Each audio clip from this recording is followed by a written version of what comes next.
Good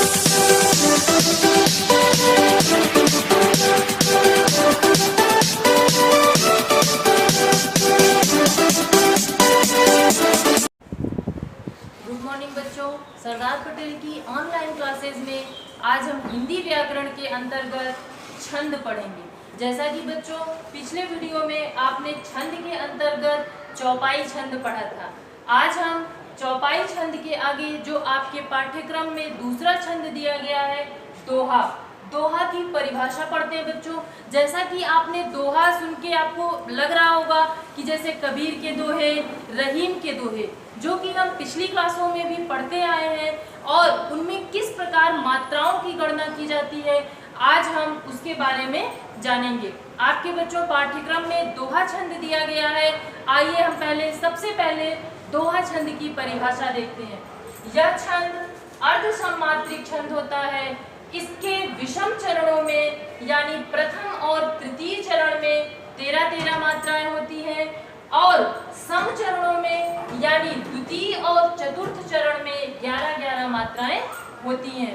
बेटा जैसे सम और विषम का अर्थ आपको नहीं समझ में आ रहा है, चरण क्या होते हैं, जैसा कि कल भी मैंने चौपाई छंद पढ़ाते समय आपको बताया था कि जो विषम चरण होते हैं वो पहला और तीसरा, और जो सम चरण होता है वो दूसरा और चौथा।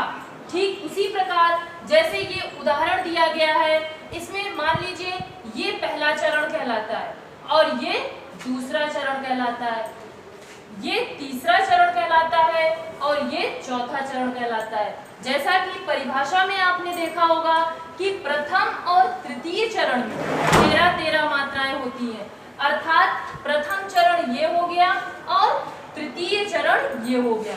बच्चों आप इनकी मात्राएं गिनेंगे तो इसमें भी आपको 13 मात्राएं मिलेंगी और अगर इसकी मात्राएं आप गिनते हैं तो इसमें भी 13 मात्राएं मिलेंगी।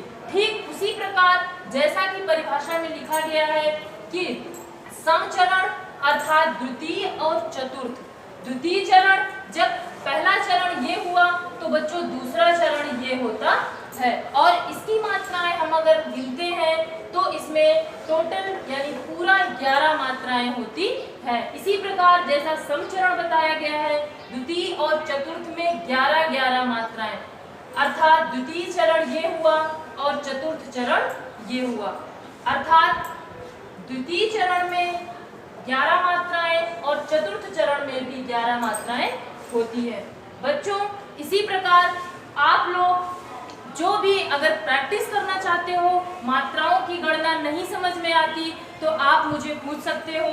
और जैसे कि आपके पाठ्यक्रम में भी रहीम के दोहे दिए गए हैं, उनको दोहों को लिखकर आप उन पर मात्राएं लगाने की प्रैक्टिस कर सकते हैं। उसी प्रकार बच्चों इसका स्पष्टीकरण लिखना अत्यंत आवश्यक होता है, क्योंकि जब आप परीक्षा में स्पष्टीकरण नहीं लिखते हो तो इस वजह से आपके मार्क्स कम आते हैं। इसलिए स्पष्टीकरण लिखना बहुत जरूरी है। उपर्युक्त उदाहरण के प्रथम और तृतीय चरणों में 11-11 मात्राएं और द्वितीय और चतुर्थ चरणों में 11-11 मात्राएं होती है, अर्थात यहाँ पर दोहा छंद होता है। अर्थात स्पष्टीकरण इस तरह लिखा जाता है जैसा कि हम परिभाषा में लिखते हैं, उसी को हम परिभाषित करने के लिए, उसका स्पष्टीकरण करने के लिए वो बताते हैं। बच्चों इसी प्रकार एक दूसरा उदाहरण भी दोहा छंद का मैंने लिखा हुआ है। ये आपके पाठ्यक्रम से ही लिया गया है। जैसा कि आपके पाठ्यक्रम में रहीम जालदास जी के दोहे दिए गए हैं, उन्हीं दोहों के अंतर्गत ये एक दोहा लिखा है। दीन सबन को लखत है, दीनहि लखहि न कोय, जो रहीम दीनहि लखै, दीन बंधु सम होय। अर्थात बच्चों रहीम दास जी के दोहों के अंतर्गत आप देखिए इनकी मात्राओं की गणना कीजिए।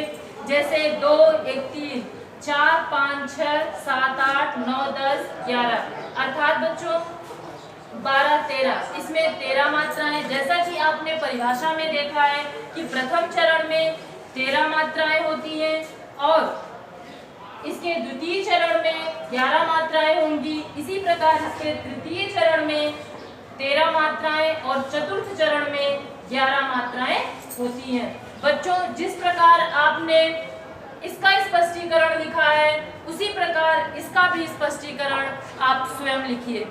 धन्यवाद बच्चों।